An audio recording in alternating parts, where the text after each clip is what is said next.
villain of the stories says at some point, what's the use of stories that aren't even true?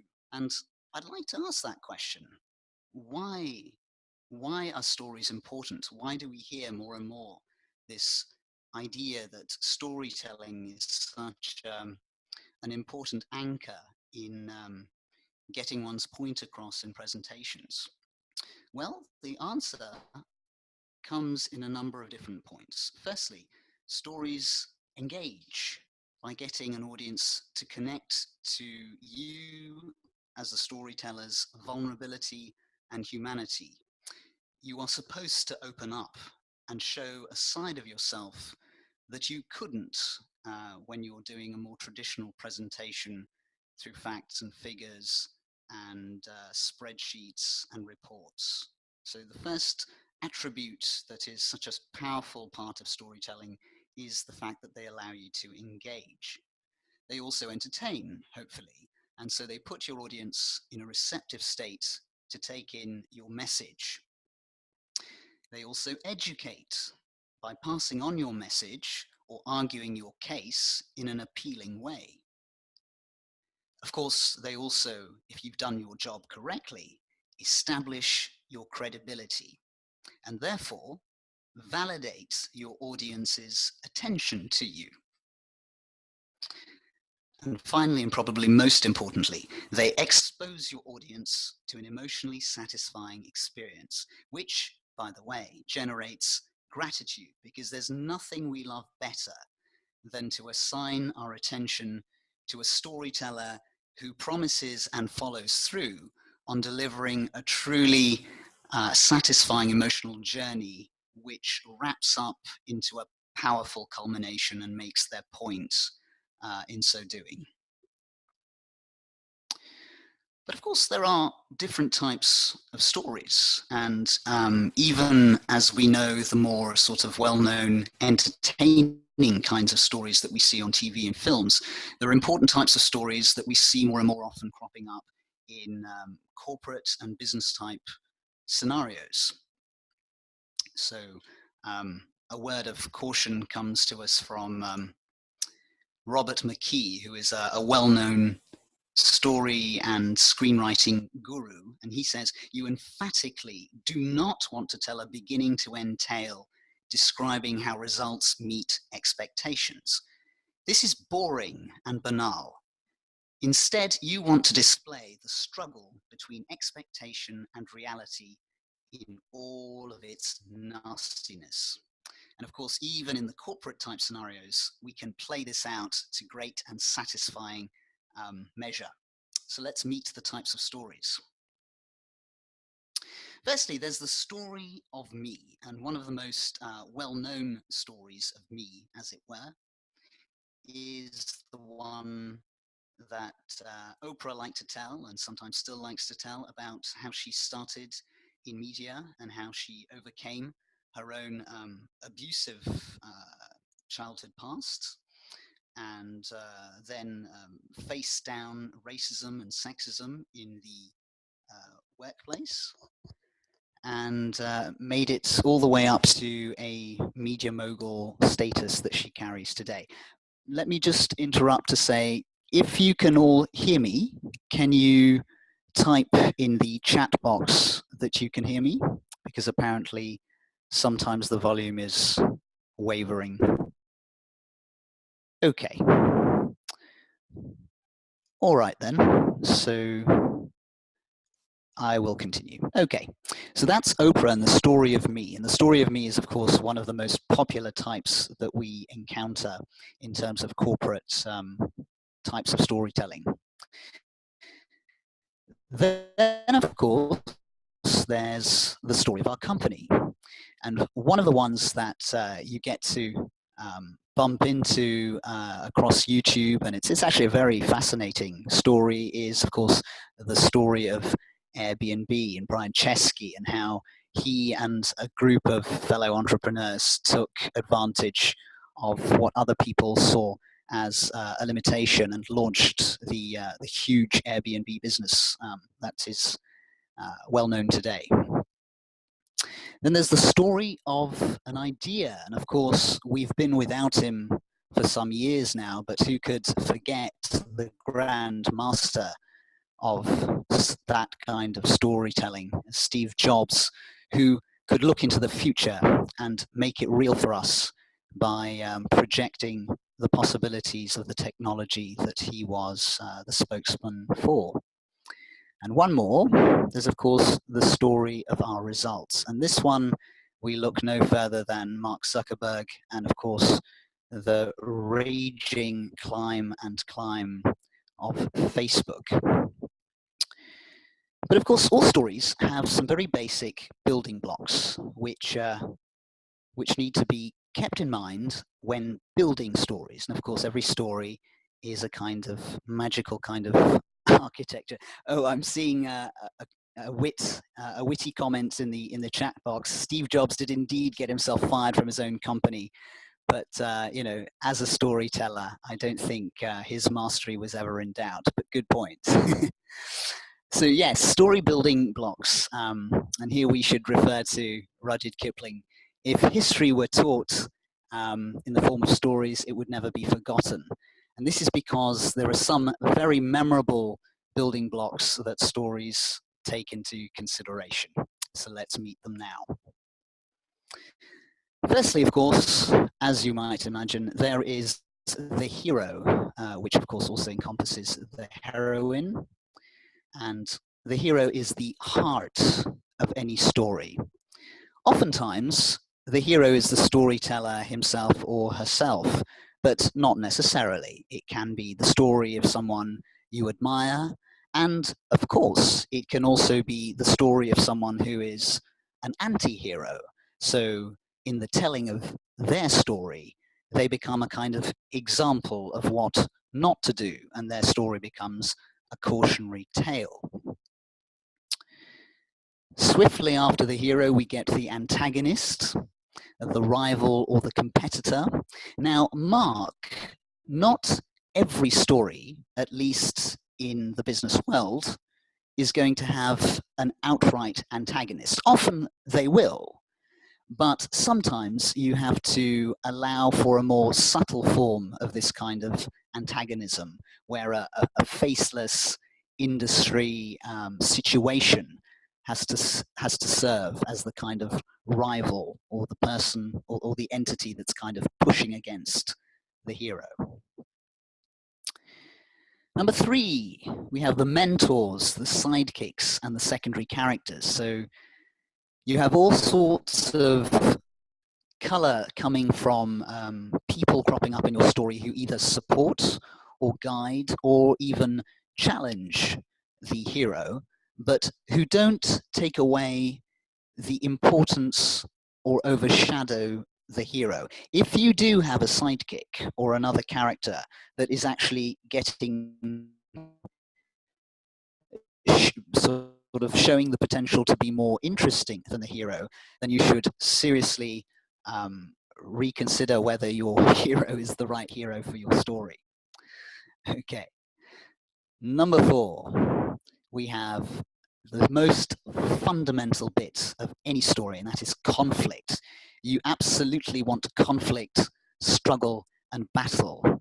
Otherwise, you might as well rely on those trusty spreadsheets and slides and infographics, which are, of course, always to your favor. But introduce conflict, and then you've got a story worth telling. And of course, they come in many different forms. And this is a little by the by, if you really want to do some sophisticated storytelling, you will break up the battle into chunks and kind of introduce it with minor battles leading up to that grand do or die finale. Okay, number 5, discovery, surprise, and revelation. Now, what do I mean by this? I mean that in any story, you are given within, of course, the time span and the duration allowed, a certain amount of leeway to delight your audience. The sad thing is, of course, that most stories, or at least most story forms, are not new to us. They are quite well known to us. And of course, by this point in our world culture, we have been bombarded by really wonderful film, really wonderful TV, and of course, really crappy movies and TV as well. And we're not terribly impressed by anything beyond the truly original. So originality is hard, but boy, do you connect and do your punches land on their target if you are able to surprise and amaze your audience. One of the ways to do this is through the use of a recurring symbol or motif. For example, think back to Star Wars, where Luke Skywalker gets his lightsaber. Initially, he doesn't know how to use it very well. Of course, as the films and the story progresses, you get to see him wield it more and more adeptly and more sophisticatedly. But then at some point, you also encounter the rather threatening and sinister Darth Vader, who has a lightsaber of his own. And the clash of the colors set up this build-up of the significance, the power struggle of the lightsabers. And then at some point, Luke actually loses his hand, knocks away his lightsaber because dear old Darth Vader chops it off for him, which is very, very kind. And much later on, that same hand is of course replaced by an undemolishable prosthetic hand, and then added to his lightsaber, that initial symbol has transformed. And at the pivotal moment in the last film, which is, what was it? The something Jedi? Is it The Last Jedi? Can't remember now. Mine's going blank. You find out, no spoilers I hope, that Darth Vader is actually the father of Luke Skywalker. You wouldn't have had the pleasure of that kind of surprise if you hadn't also had an accompanying shift or nuanced refinement of the symbols themselves as well. Going to a closer example from a Toastmasters point of view, consider the speech that won the speaking competition, the world speaking competition. When was it? I think 2 years ago now. Danny Tay with Outsmart and Outlast. The bully in his story is a character that surprises us, because after showing up as the kind of early villain of his piece, he becomes the fellow Toastmaster who then offers his mentorship to the hero in the speech. So discovery and surprise are incredibly, incredibly powerful building blocks for story. And of course, revelation, what the hero discovers about his or himself, herself or himself, or the situation that they find themselves in, really crescendos the impact of your story. Of course, we have also the story world and the landscape. So every story has to have its unique set of details and colors so that the actual story itself comes alive. You set it in a place that feels real, and real enough to be able to picture in the minds of your audience. And finally, we have number 7, the unifying theme or the central idea of your story. And this is in fact the whole perspective through which we see the story, and the motif that unites every bit of your hero's journey. At this point, we are at almost the halfway mark, so if there are any questions, I can try to answer them. there is a question in the chat box from Prince saying, what do you think of story spine? It is used in media, TV, and movies, but how can it be effectively used in a rhetorical endeavor?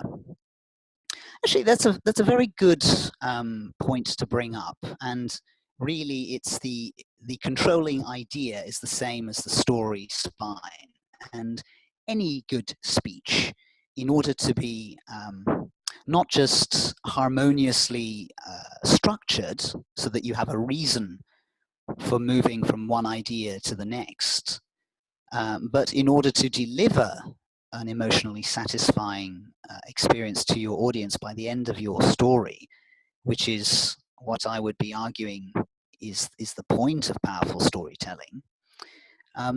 That story spine is your controlling idea. We also call it the theme, and the theme is nothing more nor less than the best idea of how to live, or the best idea of how to do something, or the best idea of how to accomplish something. So your story is always serving and being kept together by the story spine. So thank you for that question. It's an important one to pose. Are there any other questions? This would be an opportune moment.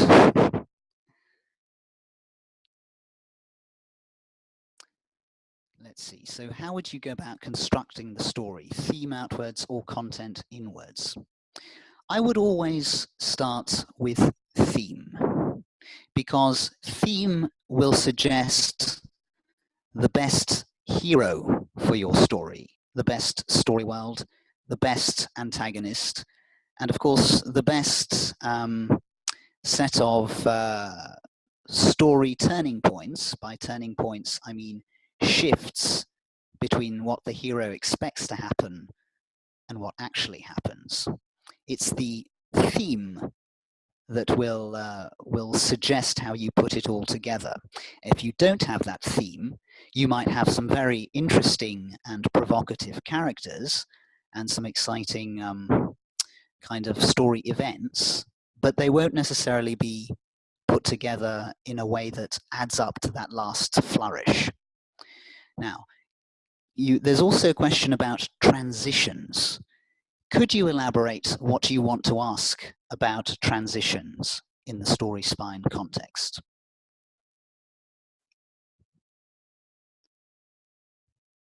I wonder whether I should type that in the chat box.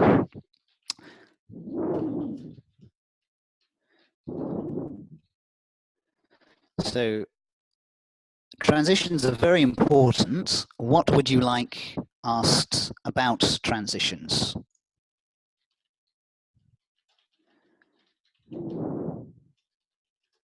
Okay. At any rate, before I leave and hop back into the presentations, what I'll say about transitions is that they are very, very important to refresh the palate, just like in a long meal with many, many different courses. If you don't build in little breaks in the tension or the intensity of your narrative, and you can do this subtly, even in its most subtle form, just by pausing before you go on to the next chunk or chapter of your story.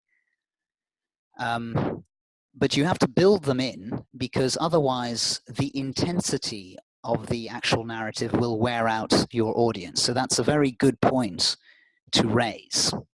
And we'll talk a little more about transitions towards the end of my talk. So hang in there, I will return to them.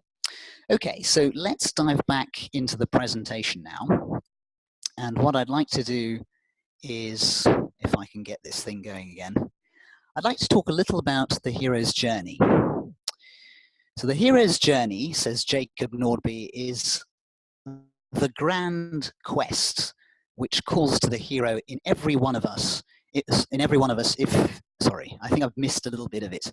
The grand quest which calls to the hero in every one of us is to become fully alive, to stand up and claim our birthright, which is inner freedom, love, and radiant purpose. And that's a quite a sort of poetic way of talking about the hero's journey, which is something which started off in a series of books on world myths compiled by a chap called James Fraser in The Golden Bough, and this was then picked up by a anthropology philosopher and very well-known mythologist, Joseph Campbell, who then inspired, of course, famously the Star Wars series by George Lucas, but of course also inspired Christopher Vogler to write The Writer's Journey, which then inspired Hollywood to really, really make the hero's journey the sort of template for a huge lion's share of the adventure stories and the epics that they crank out and continue to crank out across the years. So let's meet the hero's journey.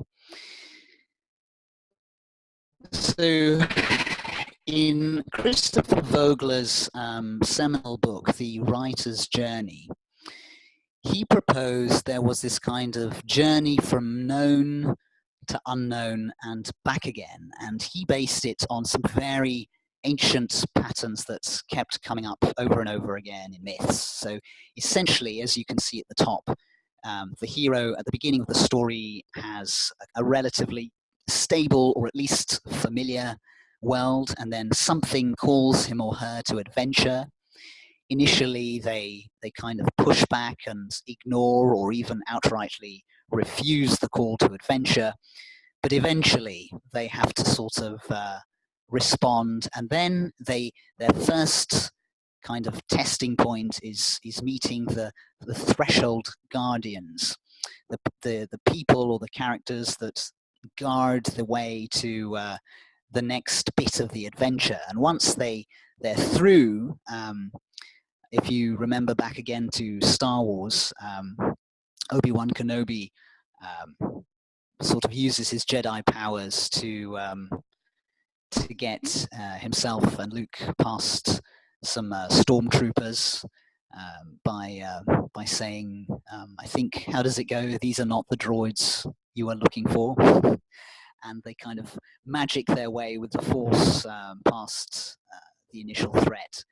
And then the hero meets a bunch of other characters, mentors, helpers, goes through some less important challenges and temptations, meets the darkest parts of his or her adventure, and is kind of symbolically reborn, and then finds a special power that they didn't have before, and fights a final battle before returning back to their world, but having transformed either for the better or, of course, in some stories, for the worse, until the story then returns to equilibrium. A slightly more modern context with a very, very famous storytelling guru's book, John Truby, in his Anatomy of Story, builds the same kind of hero's journey with a slightly different set of parameters. In fact, he proposes 7 major turning points, although the book sleeve says 22 steps.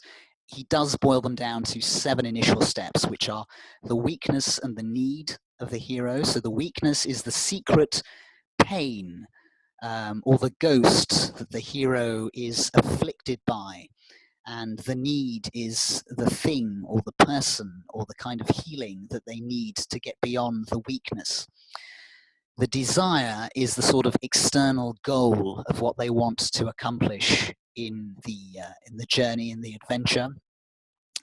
The antagonist is the character that wants what the hero wants, and of course wants to keep the hero from acquiring it or materializing it. The plan, which is the stage, again, where the hero bumps into perhaps the romantic interest, certainly the sidekick, the mentors, sometimes the allies that turn out to be betrayers later on in the story. And they come up with a plan to get what the hero desires. The battle is what is led up to the battle against the antagonist. And of course, the battle is not just one battle, but it's fought in increasing intensity. across the story.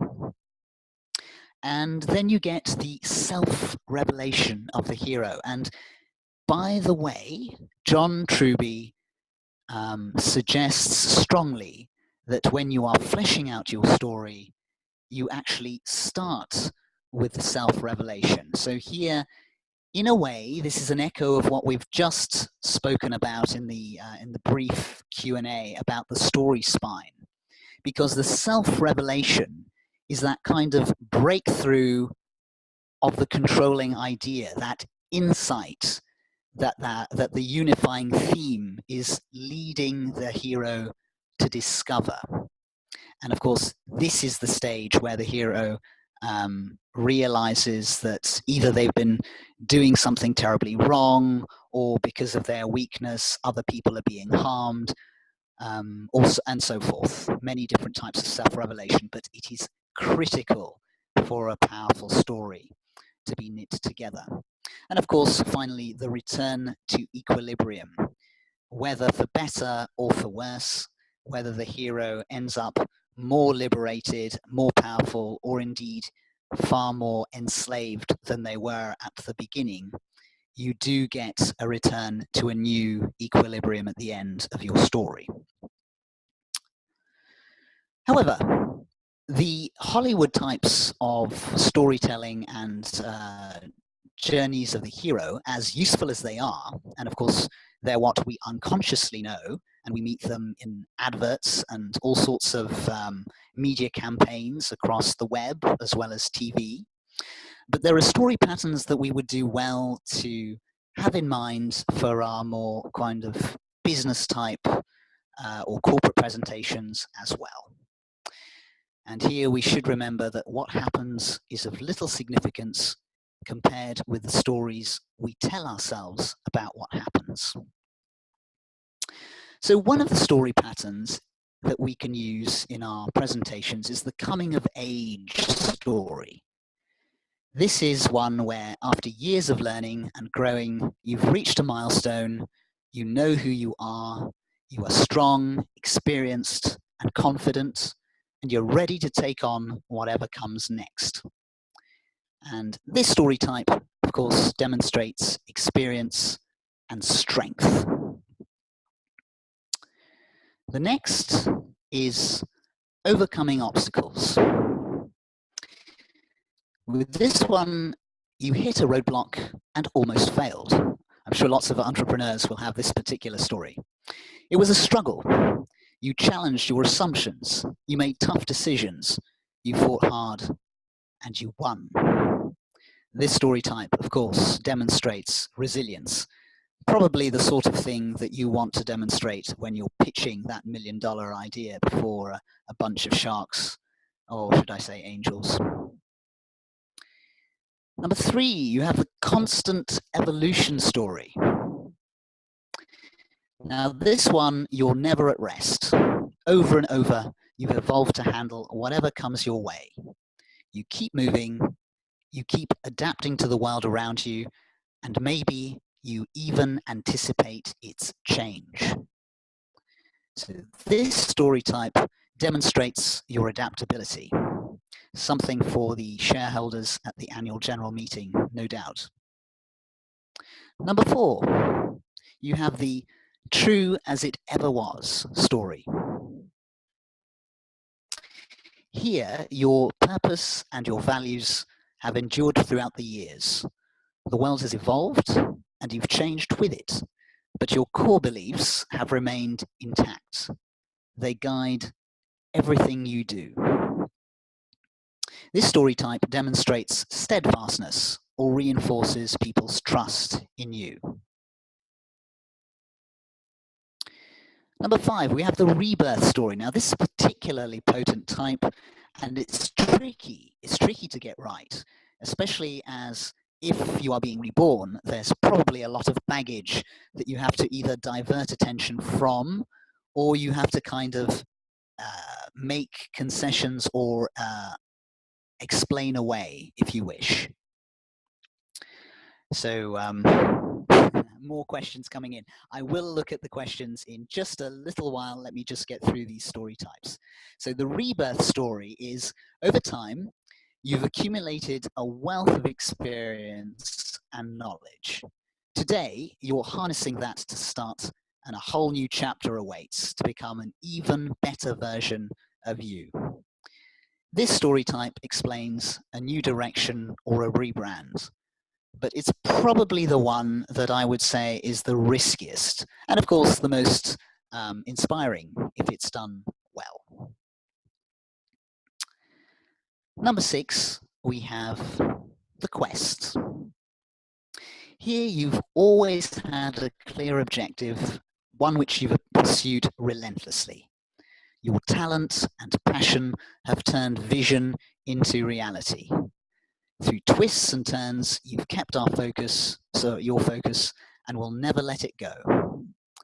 And of course, this story type proclaims a recommitment or a demonstration of dedication. So, some more questions. Let's have a quick look at the chat box. Nadi asks, do you believe the Avengers movie's failure is due to having too many heroes? Now, this is a very interesting question. Nadi, first of all, I must confess I have not seen the latest Avengers movie, so you'll have to forgive me. But there is definitely a huge potential for failure when you have too many heroes. For one thing, you, in a very sort of short period of time, which is what feature films allow you, even the longest ones, which are about 2.5, maximum, say 3 hours. And actually 3 hours is a Martin Scorsese movie. It's not it's not an Avengers movie. But in the limited time of a feature film, you don't have enough space to develop more than, at the most, 2 primary character lines. And when I say character lines, I mean predominantly hero and antagonist. You can, of course, and you should, have smaller story arcs for your secondary characters. But hero and secondary character are not the same thing. There is space, really, for one main hero and one main antagonist. You can have lesser heroes and lesser antagonists, but their character arcs have to serve the central conflict, which is between hero and antagonist. Now, of course, sometimes in the business setting, as I mentioned before, you don't have a clear face to an antagonist, in which case that's where you truly have to rely on your story spine, or the controlling idea, the point that is uniting your story together, to provide you with maybe a situation or a prevalent status quo that will take the place of the antagonist. And for those people who are, movie junkies, once in a while, the antagonist doesn't get revealed, as of course you know, till right at the end, because it's a mystery. Let's see what Andreas is saying. Al, in your opinion, should a Toastmaster's speech include a story every time? Well, it's hard to come up with a hard and fast rule about these things, but I think you certainly do not ever lose by having stories in your speech. What I would say is, before you add a story to your speech, always ask, is this the right story for this speech? But if you do have a story in your speech, potentially it has enormous power to make your point. So you can give great speeches without stories, but it's hard. Much easier with a good story. And I certainly agree with Nadi. I too, Nadi, get connected whenever there's a story in a speech. Absolutely, it's wastes no time, it takes no prisoners, and I think it makes that connection in a way that is harder if you don't have a story. Now, Prince says, not every time. I'm guessing that means stories aren't necessary every time. I would say some projects lend themselves a lot more easily than others. This is, of course, true.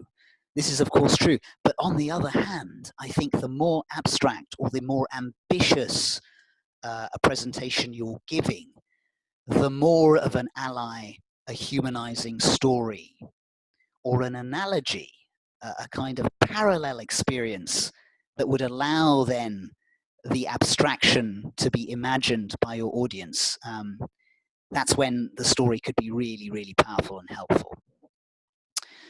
Okie dokie, so let's wrap up because time is marching on. And let's go to tips for storytellers. And I promise I won't bore you with too many, although I must say, to hell with the facts, we need stories. Yes, indeed. Let's just touch on a few don'ts for storytellers. Don't switch heroes in the middle of things. So, Nadi, perhaps this echoes a little bit about the concern, or at least the question that you posed earlier. I have seen this happen with otherwise wonderful speeches where we've been connected to a hero who's chasing after a quest in a speech, or who's off to accomplish some goal, and then right somewhere in the middle, for whatever reason, the speaker either gets distracted or they sort of fall in love with a less important character and follows or allows the distraction of this secondary character's story to come far more into focus. And then you squander that kind of goodwill and the connection that you'd created, which is such a shame when a story's going well. The next don't would be don't go on too long. So there's a little rule of thumb that screenwriters learn very early on, which is to get into the scene, so you can also get into the story as late as possible and then get out as early as possible. So what do I mean by that? When we're talking about the entry point into a story, we want to get started as close as possible to the juiciest bit of the story, or the juiciest moment in the hero's life before they start their quest. And then you want to leave us hopefully wanting just a little more. Okay. Don't over-emote. Now, what do I mean by that?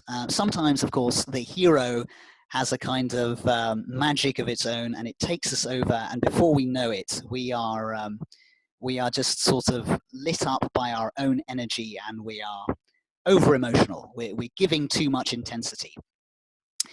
This is where I think the language of film gives us a useful analogy. Imagine if your favorite movie was all in close-ups.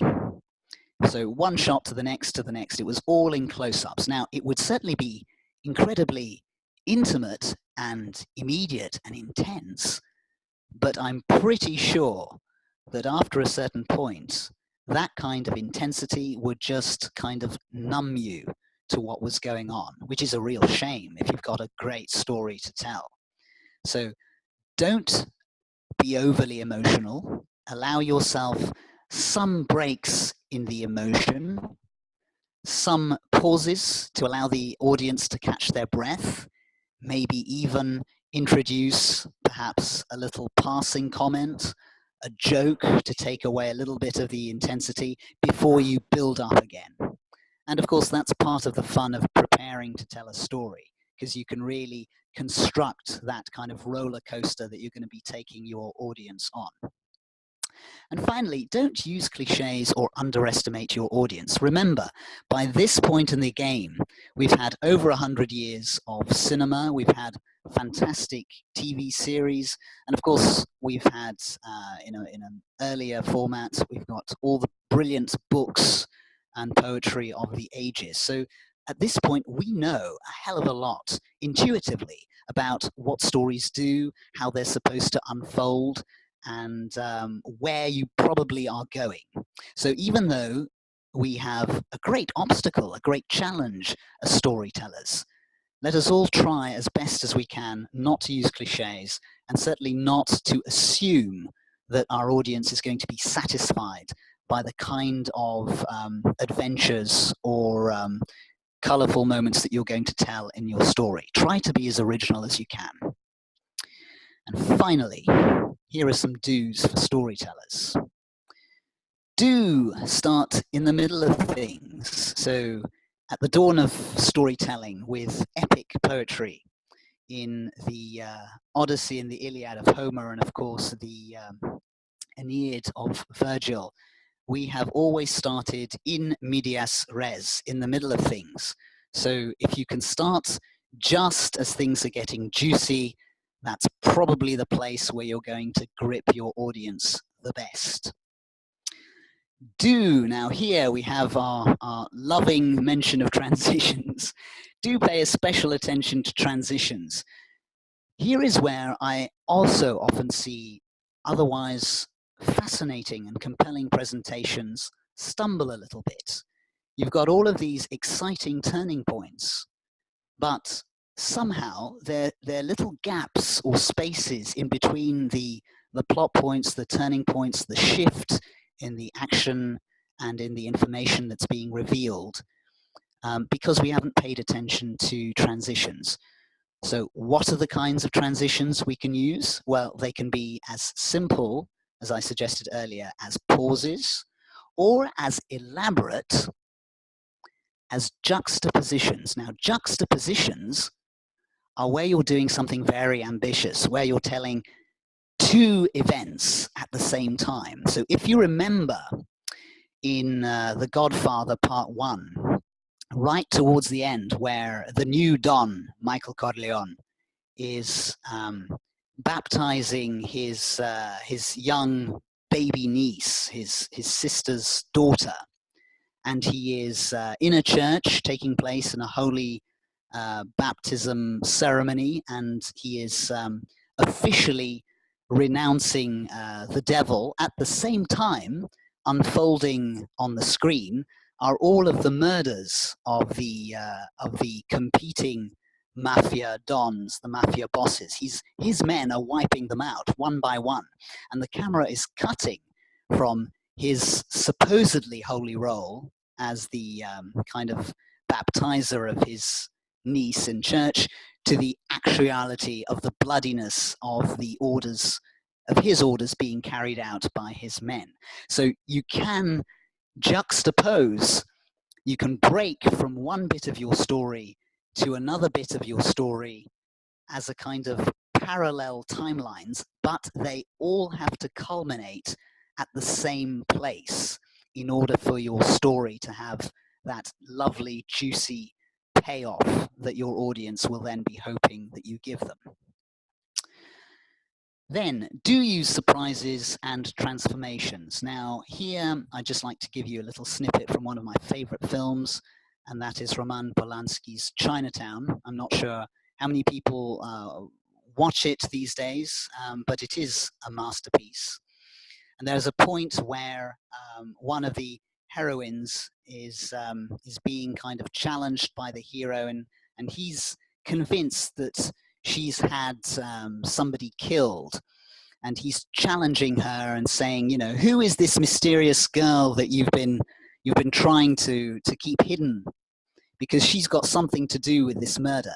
So you know, he hits her violently, and she says, she's my daughter, and he hits her again. She says, she's my sister, and he hits her again. She says, she's my daughter, she's my sister, and at the end she says, she's my daughter and my sister. And of course then you realize the horrible truth, in this case a rather dark surprise or transformation, because of course the girl in question is the product of incest. And anyway, I won't spoil the film for you. Do go ahead and watch it. It's a very beautiful and of course very dark story. So do use surprises and transformations. And finally, do seduce and build anticipation.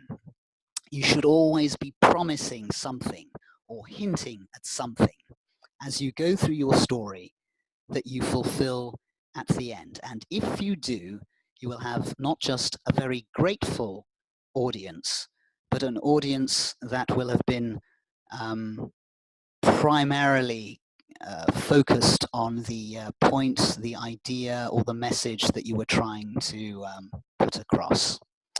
So that completes the end of my presentation. I do have some resources for you, which you'll be able to view when there's the replay of this webinar. But unless anybody else has some further questions, I should probably leave it there. Any other questions? What are the proportions of close-ups, medium or wide shots? Well, that is a more kind of filmmaking specific kind of question. And to be honest, it will be largely to do with the material that you're going to be working with. If you've got an entertaining story that has lots of comic moments, then you probably want to have an even number of close-ups and wide shots. Leave out the medium, because it's the extremities and going from close-up to wide shot, if we're continuing with the analogy of film, that's going to give you the kind of payoff that leads to good jokes and laughter of a comedy. If you've got something much more serious, perhaps rather tragic, then you probably want to have many more medium and wide shots and save your close-ups for the grand moment of either revelation or the kind of tragic insight that comes too late. So Patricia asks, don't you think that most world champion speeches are tailor-made to meet specific requirements? Actually, at this point, frankly speaking, I do. I do think that there is a kind of format that consciously or unconsciously a lot of Toastmasters speeches end up adopting. But having said that, if you examine in the kind of winning or runner-up speeches that we see on YouTube, the storytelling building blocks and the storytelling principles that we've been talking about here are all going to be there. So format or no, the stories themselves that crop up are pretty uniformly designed to include the important points. Okay. So thank you very much, everyone. I really enjoyed putting this together, and hopefully it's been a little bit useful. I really I encourage you to immerse yourself in stories, for they will never fail you. And of course, beyond the context of speaking, they are a primary way of becoming wise, learning more about ourselves and our world, and hopefully maybe inspiring us to make it a better place as well. Okie dokie, over to you, Andreas.